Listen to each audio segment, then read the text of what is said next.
Nasab dan keluarga Nabi.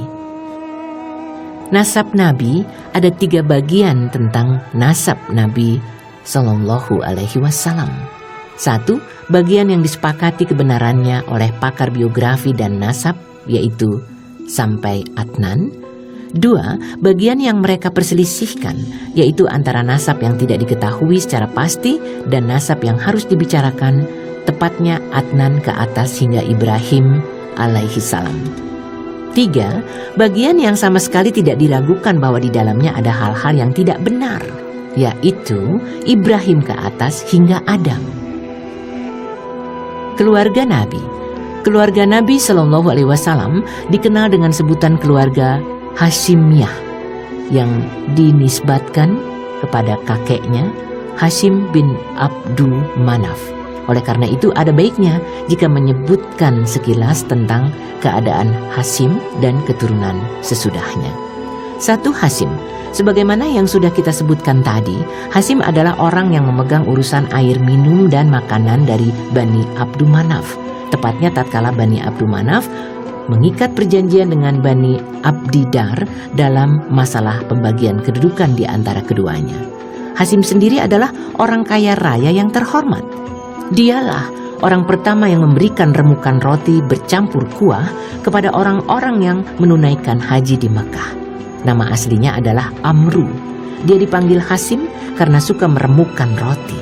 Dia juga orang pertama yang membuka jalur perjalanan dagang 2 kali dalam setahun bagi orang-orang Quraisy, yaitu sekali pada musim dingin dan sekali pada musim kemarau.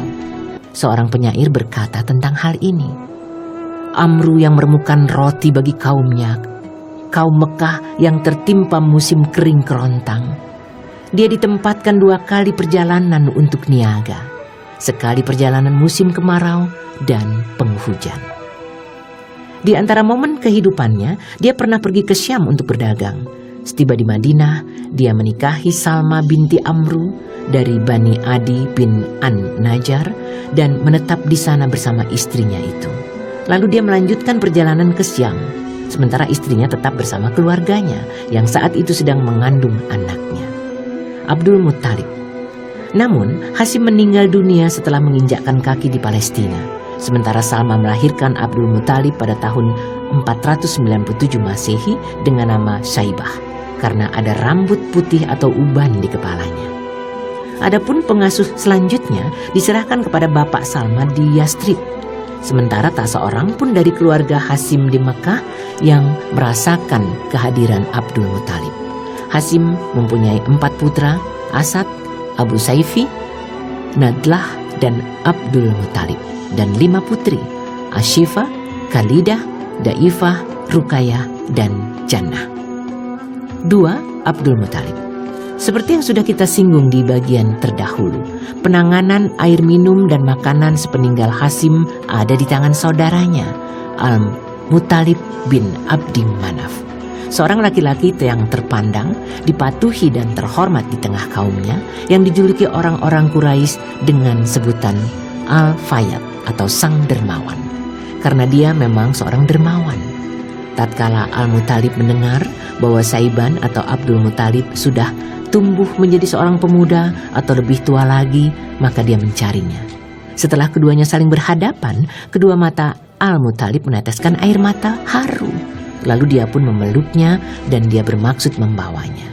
Namun Abdul Muttalib menolak ajakan itu kecuali jika ibunya mengizinkan.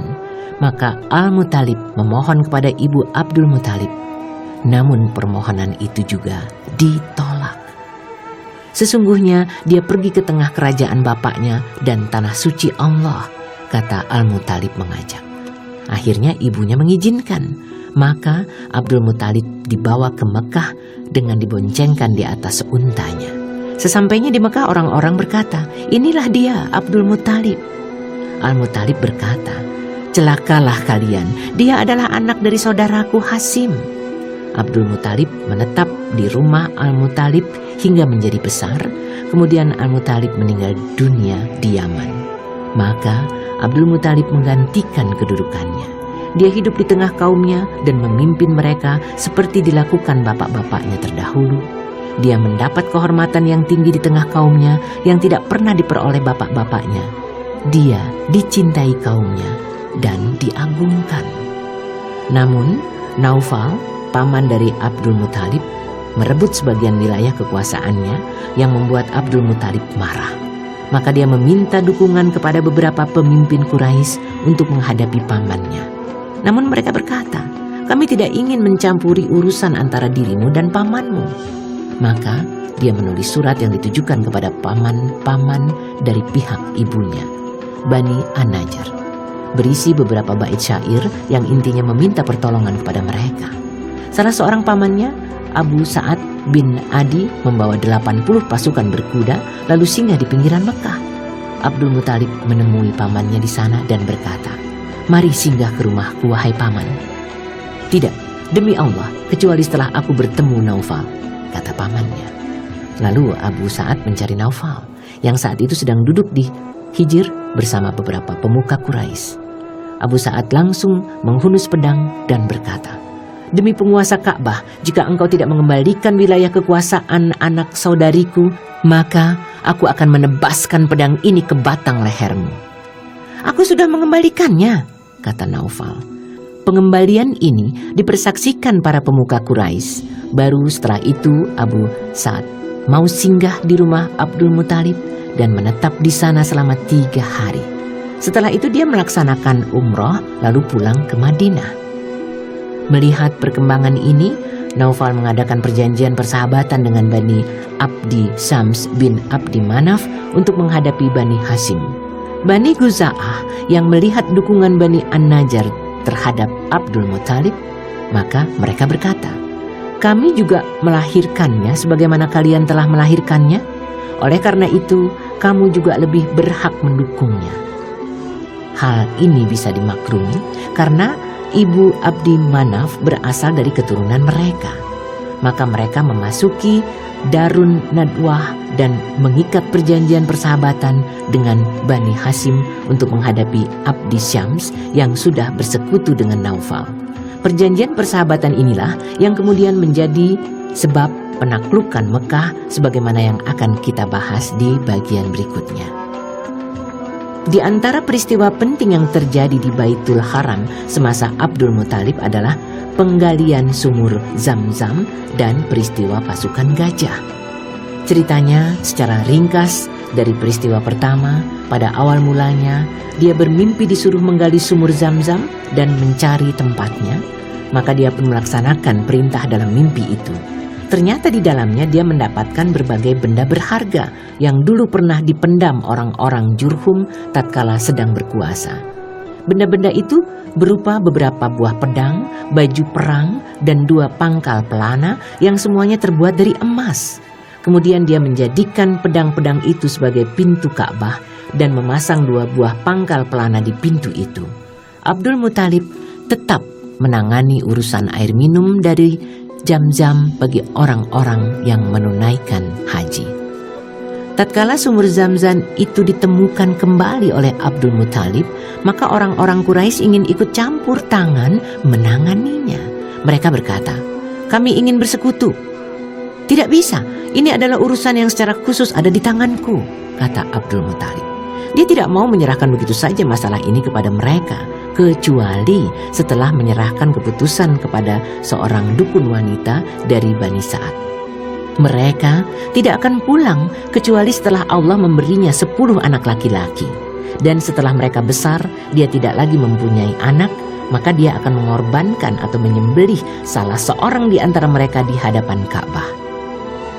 Ringkasan kisah yang kedua, bahwa Abrahah As-Sabah Al-Habsi, gubernur yang berkuasa di Yaman dari Najasyi, membangun sebuah gereja yang sangat besar di San'a karena dia melihat bangsa Arab yang melaksanakan haji di Ka'bah. Dengan adanya gereja yang sangat besar itu, dia menginginkan untuk mengalihkan pusat kegiatan haji di sana. Seorang dari Bani Kinanah mendengar niat Abrahah ini, maka selagi tengah malam dan dengan cara mengendap-endap, dia masuk ke dalam gereja dan melumurkan kotoran ke pusat kiblatnya. Tentu saja Abrahah amat murka setelah mengetahui hal ini. dengan membawa segelar pasukan yang jumlahnya mencapai 60.000 prajurit. Dia menuju Ka'bah untuk menghancurkannya. Untuk kendaraannya dia memilih seekor gajah yang paling besar, di samping 9 atau 13 ekor gajah yang lain di tengah pasukannya, dan gajahnya siap untuk menginvasi Mekah. Setibanya di Wadi Muhasir, yaitu antara Musdalifah dan Mina, tiba-tiba gajahnya menderum dan tak mau bangkit lagi mendekati Ka'bah. Setiap kali mereka mengalihkannya ke arah selatan, utara, timur, atau barat yang berlawanan dengan arah Ka'bah, gajah itu mau berdiri dan hendak lari. Namun jika dialihkan ke arah Ka'bah lagi, maka dia pun menderum. Tatkala keadaan mereka seperti itulah, Allah mengirimkan burung-burung ababil di atas mereka, lalu menjatuhkan batu-batu dari tanah yang panas, sehingga mereka tak ubahnya daun-daun yang dimakan ulat. Burung-burung itu menyerupai khatatif dan balsan. Setiap burung membawa 3 biji batu yang dipatuknya, dan 2 batu di kedua kakinya, yang besarnya seperti biji kacang. Batu-batu itu tidak menimpa salah seorang di antara mereka, melainkan sendi-sendi tulangnya terlepas, dan tak lama kemudian dia pun mati. Tidak semuanya terkena batu-batu itu. Akhirnya mereka serabutan melarikan diri. Sebagian menabrak sebagian yang lain, hingga banyak yang jatuh terinjak-injak dan mereka mati berserakan. Tentang Abraha sendiri, Allah mengirim penyakit kepadanya, sehingga sendi-sendi tulangnya lepas sendiri-sendiri. Setibanya di Sana'a, dia tidak ubahnya anak burung, dadanya terbelah hingga terlihat jantungnya, lalu dia pun mati. Sementara saat itu orang-orang Quraisy berpencar menjadi beberapa kelompok dan mengungsi ke atas gunung karena takut terhadap invasi pasukan Abraha. Setelah pasukan Abraha mengalami kejadian seperti itu, mereka pun kembali lagi ke rumah dalam keadaan selamat dan aman. Peristiwa ini terjadi pada bulan Muharram, 50 atau 55 hari sebelum kelahiran Nabi Shallallahu Alaihi Wasallam, atau tepatnya pada akhir bulan Februari atau awal bulan Maret 571 Masehi. Peristiwa ini merupakan prolog yang dibukakan Allah untuk Nabi dan baitnya. Sebab selagi pandangan kita terarah ke Baitul Maqdis, maka kita akan melihat musuh-musuh Allah yang musyrik menguasai kiblat ini, sekalipun rakyatnya orang-orang muslim, seperti peristiwa Bukhtanasar pada tahun 587 sebelum Masehi dan orang-orang Romawi pada tahun 70 Masehi. Tetapi Ka'bah tidak pernah dikuasai orang-orang Nasrani yang saat itu mereka disebut orang-orang muslim, sekalipun penduduknya orang-orang musyrik. Kabar tentang peristiwa ini cepat menjalar ke wilayah-wilayah yang sudah maju pada zaman itu. Habasyah saat itu mempunyai hubungan yang kuat dengan bangsa Romawi. Sementara bangsa Persia juga masih memiliki akar yang kuat. Mereka selalu memata-matai apapun yang dilakukan bangsa Romawi dan sekutu-sekutunya. Oleh karena itu, orang-orang Persia segera pergi ke Yaman setelah peristiwa tersebut. Dua pemerintahan ini, Persia dan Romawi, merupakan dua kekuatan yang maju dan beradab di dunia saat itu. Maka peristiwa ini langsung mengalihkan perhatian dunia dan sebuah pensucian. Jadi jika ada di antara penduduknya yang bangkit menyatakan nubuah, maka itu merupakan inti yang dituntut dari peristiwa ini. Selain itu, merupakan penafsiran dari hikmah yang tersembunyi, mengapa ada pertolongan dari Allah. Orang-orang musyrik berhadapan dengan orang-orang yang memiliki iman yang semuanya berjalan tanpa bisa dijangkau alam kausalitas. Abdul Muthalib mempunyai 10 anak laki-laki. Al-Haris, Al-Zubair, Abu Talib, Abdullah, Hamzah, Abu Lab, Al-Gaidak, Al-Mukawim, Safar, Al-Abbas. Ada yang berpendapat anaknya ada 11, yaitu ditambah Katsam. Ada pula yang berpendapat anaknya ada 13. Mereka yang berpendapat seperti ini menambahkan Abdul Ka'bah dan Hajlah. Ada yang berpendapat Abdul Ka'bah adalah Al-Mukawim dan Hajah adalah Al-Khaidak. Sementara itu, tak ada seorang di antara anak-anaknya yang bernama Katsam. Sedangkan anak perempuannya ada 6. Ummul Hakim atau Al-Baidah, Barah, Atikah, Safiyah, Arwa, dan Umaymah. 3. Abdullah. Dia adalah bapak Rasulullah Shallallahu Alaihi Wasallam. Ibunya adalah Fatimah binti Amr bin Aiz bin Imran bin Maksum bin Yakzaz bin Murrah. Abdullah adalah anak Abdul Muthalib yang paling bagus dan paling dicintainya. Abdullah inilah yang mendapat undian untuk disembelih dan dikorbankan sesuai dengan nazar Abdul Muthalib. Ringkasannya, tatkala anak-anaknya sudah berjumlah 10 orang dan tahu bahwa dia tidak lagi mempunyai anak, maka dia memberitahukan nazar yang pernah diucapkannya kepada anak-anaknya. Ternyata mereka patuh. Kemudian dia menulis nama-nama mereka di anak panah untuk diundi. Lalu diserahkan kepada patung Hubal. Setelah anak panah itu dikocok, keluarlah nama Abdullah. Maka Abdul Muthalib menuntun Abdullah sambil membawa parang berjalan menuju Ka'bah untuk menyembelih anaknya itu. Namun orang-orang Quraisy mencegahnya, terutama paman-pamannya dari pihak ibu, dari Bani Makhzum dan saudaranya Abdul Thalib. Kalau begitu apa yang harus dilakukan sehubungan nazarku ini? Tanya Abdul Muthalib kebingungan. Mereka mengusulkan untuk menemui seorang dukun perempuan, maka dia pun menemui dukun itu. Sesampainya di tempat dukun itu, dia diperintahkan untuk mengundi Abdullah dengan 10 ekor unta. Jika yang keluar nama Abdullah, maka dia harus menambahi lagi dengan 10 ekor unta, hingga Tuhan ridho. Jika yang keluar nama onta, maka onta-onta itulah yang disembelih. Maka dia keluar dari tempat dukun wanita itu dengan mengundi antara nama Abdullah. Maka dia menambahkan lagi dengan 10 ekor unta. Setiap kali diadakan undian berikutnya, yang keluar adalah nama Abdullah, hingga jumlahnya mencapai 100 ekor unta. Baru setelah itu, undian yang keluar adalah nama onta. Maka onta-onta itu pun disembelih sebagai pengganti Abdullah. Daging-daging onta tersebut dibiarkan begitu saja, tidak boleh dijamah manusia maupun binatang. Tebusan pembunuhan yang memang berlaku di kalangan Quraisy dan bangsa Arab adalah 10 ekor unta. Namun setelah kejadian ini jumlahnya berubah menjadi 100 ekor unta, yang juga diakui Islam. Diriwayatkan dari Nabi SAW bahwa beliau bersabda, "Aku adalah anak 2 orang yang disembelih." Maksudnya adalah Ismail alaihi salam dan Abdullah.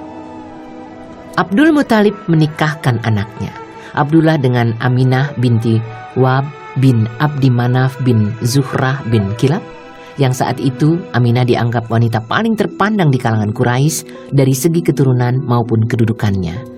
Bapaknya adalah pemuka Bani Zahrah. Abdullah hidup bersamanya di Mekah. Tak lama kemudian Abdul Muthalib mengutusnya pergi ke Madinah untuk mengurus korma.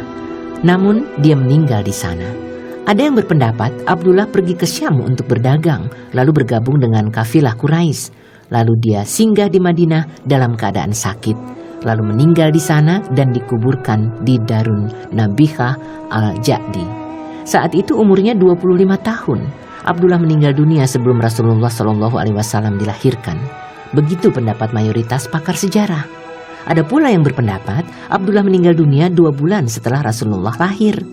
Setelah kabar kematiannya tiba di Mekah, Aminah mengenakan pakaian-pakaian serba usang dan berkata dalam sebuah syair, "Seorang anak Hasim telah mati di sisi bata, menyisihkan liang lahat di tempat yang jauh di sana.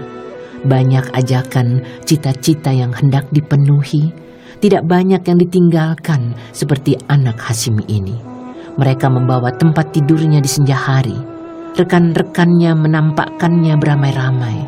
Cita-cita dan keraguannya kian melambung. Dia telah banyak memberikan kasih sayang." Warisan yang ditinggalkan Abdullah berupa 5 ekor unta, sekumpulan domba, pembantu wanita Habsi yang namanya Barakah dan berjuluk Ummu Aiman. Dialah yang mengasuh Rasulullah SAW.